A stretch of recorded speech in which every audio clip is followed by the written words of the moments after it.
Hello everyone, this is Vikram and today I'm going to explain what actually the Spark broadcast variable is. So for better definition, we are going to open the documentation page of the Apache Spark itself, and here we can see about the broadcast variable. So broadcast variables allow the programmer to keep a read-only variable cached on each machine rather than shipping a copy of it to it with task. So what actually it means and what we want to say by this line?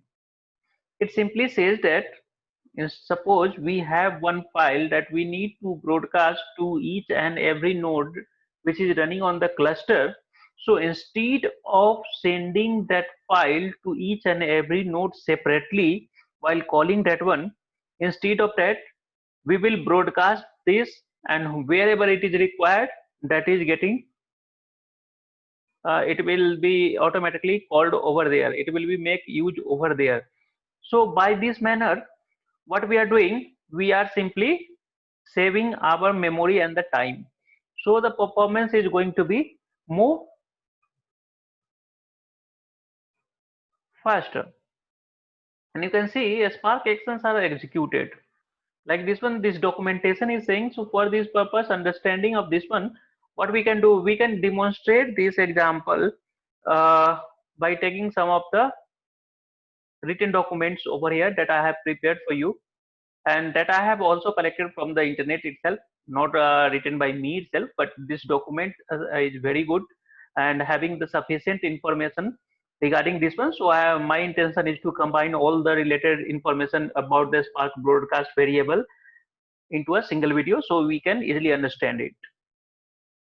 So as we know, a Spark broadcast variable is something which is going to be broadcasted, and wherever it is required, that is going to capture the value of that broadcasted variable. So how does internally it work? How the Spark broadcast work? So for that purpose, as you can see that this document, what I have on my screen, they think the Spark broadcast variable can be used in same manner for the RDD, for data frame and data sets. Means for all the Spark broadcast variable will be working will be same. So how we can make use of this one? So written document is saying here, a Spark breaks the job. Whatever the job we are submitting uh, to the Spark, that jobs is going to be distributed, and before that it will be break into different stages. So a Spark will break the jobs into stages, and each distributed stages is going to be have some distributed shuffling, and on that the action is going to be executed. And second point, you can say later stages are also broken into tasks. So means whatever the stages we got it from breaking the job, that is further divided into the task. Okay. Now this task will require certain common data. Means each and every task will require some common data. So instead of giving the common data to each and every task separately, what we can do, we can make use of the reusable variable that is known as the Spark broadcast feature over here. So that at the same time one value is going to be passed, and wherever it is required, it can make reuse of that one. Okay, so before going to see how we can create a Spark broadcast variable, I have the some diagrammatic representation also that I am going to show over here.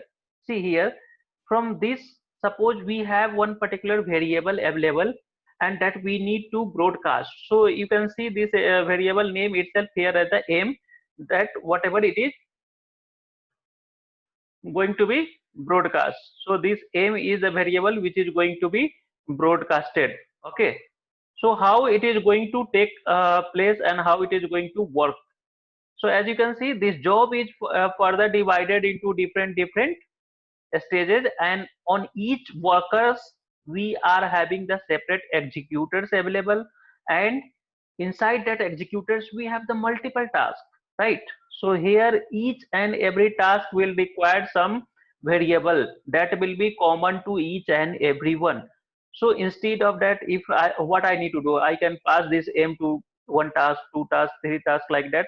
We are not going to pass that task, means that broadcasted variable, common variable, to all these tasks differently. What we can do, we can pass that variable directly to the stages. So this is the particular one stage available over here. So this is one stage. So here we have passed that m. Now the m will be used inside this executor stage. N number of the tasks will be there, so all will make use of this m. Similarly, it's over here also.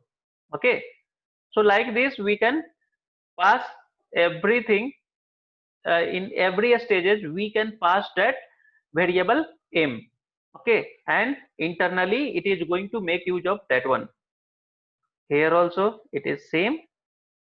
So this is how we are broadcasting. We are broadcasting this variable m to the different stages which we got from breaking the job. Okay, so job here, as per this picture, the job is broken into three different stages. Okay, and inside that stages there will be multiple task is going to be there, right? Multiple task is will be there, which is going to be performed by this worker stage. So instead of not passing the separate copy of that reusable variable to each and every task, we can directly pass this m, that is the broadcasted variable, okay, to a stage itself. Now if there is one task or if there is millions of the tasks, all is going to be make use of this m by taking it from the stage. So this is how we can see that how the broadcast variable is going to work into the Spark application. Now there may be a question how we are going to create the Spark broadcast variable. So creating the Spark broadcast variable is pretty simple, as we see this Spark context class.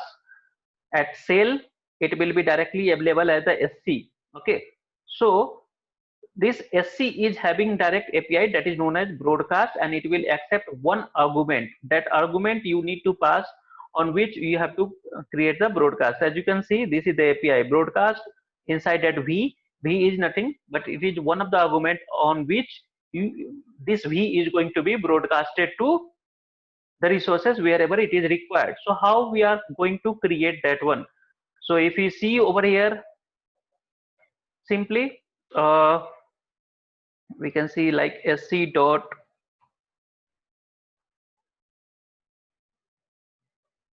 broadcast. So you can see this is the syntax, and it will accept one argument that will be the broadcasted variable which we are going to broadcast it. So what could be the syntax? Okay, how we are going to broadcast that one? So for that purpose, I am going to demonstrate you one of the code, okay, into IntelliJ, which is going to show how it is going to be the particular variable is going to be broadcasted throughout the application wherever it is required. So that application is already written over here, and it is also again taken from the some of the websites itself. Okay, so here I'm going to explain this application. This application is nothing but it is a simply broadcast application where we have the country and we have the states, two different variables which we are going to broadcast throughout the application. So wherever it is required, like if you see for this states, it is having some mapping features, how it is going to broadcast it. Like if it is the somewhere in the node, if it is an application, if it is a BR is word is present, so it will simply BR will be replaced with the Bihar, NY will be replaced with the New York, CA will be with California. So wherever it is written like that one, it is going to give the full extension of that one. In the case of countries, if you see wherever it is finding the USA as a small variable, it is going to print the map this value over there. For IN, it will map India. Okay, so what you can do, as we know, this example is going to be broadcasted using the data frame, not the RDD. For RDD, there is a separate example that I will show you. So for this example, I am showing you this broadcasting on the data frame. So here you can see this is the way how we are going to create the Spark object. Okay, once we have the Spark object, based on that we are going to create the different data frames, okay, in our application.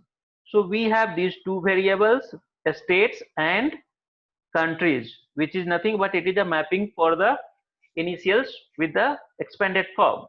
Now these two we are going to broadcast. So as you can see, I have taken the variable like this one. Well, broadcast states. So how we can broadcast? Spark context, okay, dot broadcast. This is nothing but if you are executing this example on the Spark shell, you can directly write over a sc dot broadcast and you can broadcast this state.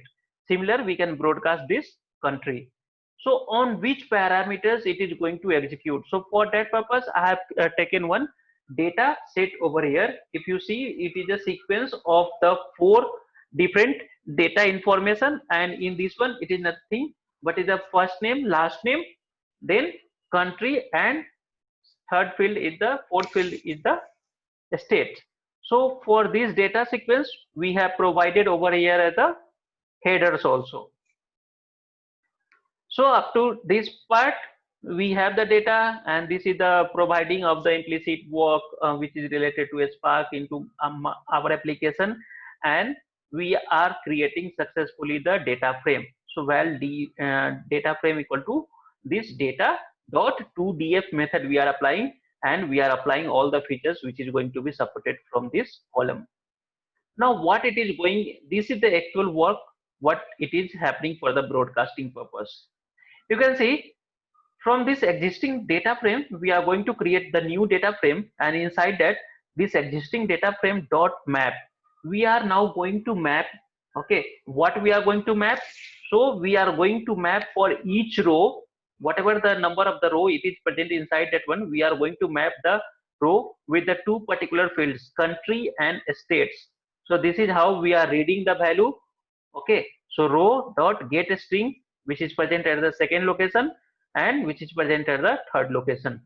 Now if you see here, full country and full state, two variables, inside that we are capturing the value of the country and capturing the value from of the state by making use of this broadcasted variable.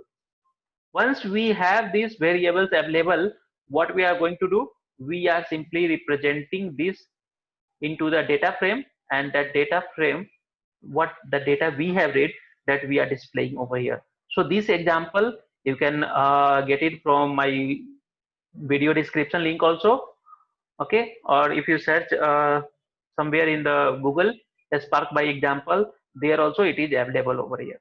So let me run this.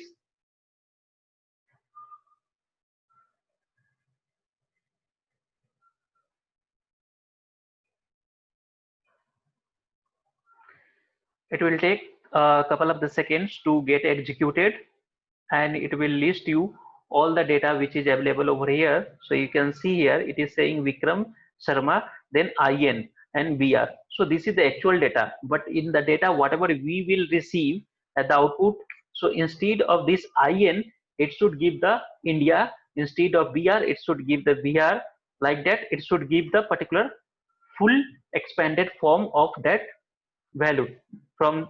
And how it is getting, it is getting from this broadcasted variables.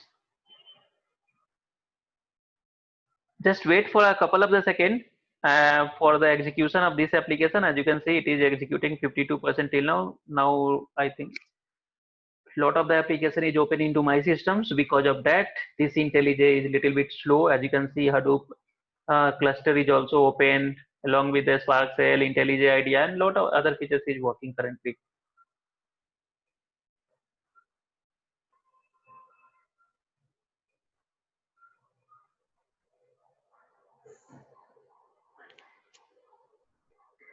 The basic funda of this example is to simply to see the working of the broadcasted variable.